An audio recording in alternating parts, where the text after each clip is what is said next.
Assalamualaikum and good day everyone. Let's continue our lesson in constructing a survey tree presented by me, Aisha. Today, let's continue describing the test development process. So, what should we learn today? First, pilot test by analyzing the result.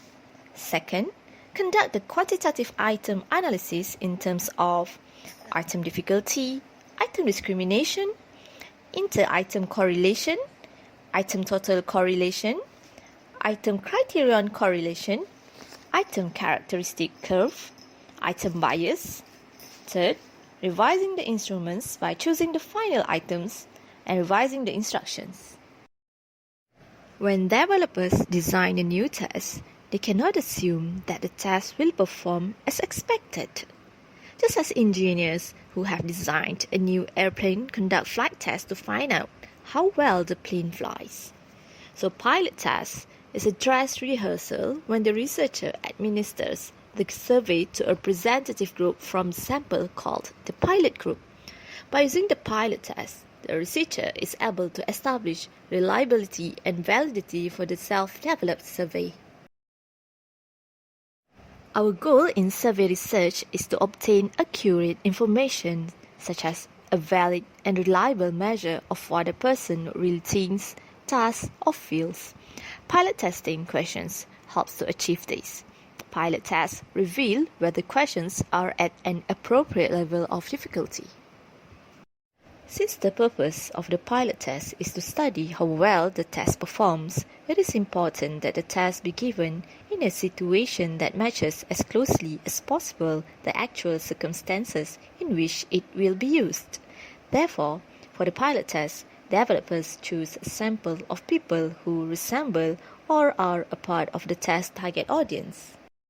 If we want to test on primary school teachers' performance, then the pilot test should be conducted in primary school setting by using primary school teachers. In addition, it will be important to ensure that each of those groups contains both male and female participants from various economic and ethnic backgrounds. The sample should be large enough to provide the power to conduct statistical tests to compare the responses of each group. In analyzing the result, the researcher who actually conducts a study examines the data using statistical procedures. The type of statistical analysis depends on the type of data you collected. Do you still remember what we have learned in our past class? There are several levels of measurement involved in the collection of data: nominal, ordinal, interval, and ratio. The following table presents some common statistical tests that are used to analyze data at different levels of measurement. Note that ANOVA refers to analysis of variance. We can see that for nominal, the statistical test you will use is chi-squared. For ordinal, Mann-Whitney-U test. Interval, t-test, ANOVA, or multiple regression. For ratio, you can use t-test, ANOVA, and multiple regression. Next is conduct the quantitative item analysis. Item analysis has two purposes. First, to identify defective test items.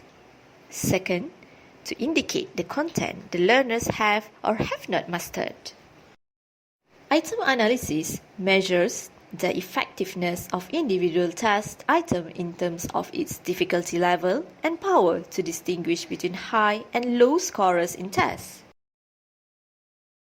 Item analysis helps in selecting and retaining the best test items in the final draft of the test, rejecting poor items, and also show the need to review and modify the items. Quantitative item analysis will include item difficulty, item discrimination, inter-item correlation, item total correlation, item criterion correlation, item characteristic curve, and item bias. What is item difficulty?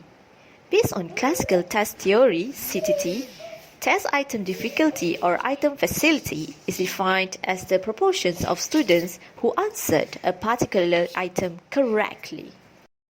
Which means if most students answered an item correctly, then the item was an easy one. If most students answered an item incorrectly, then it should have been a difficult one. Hence, the items answered correctly by 100% or 0% of the examinees are insignificant.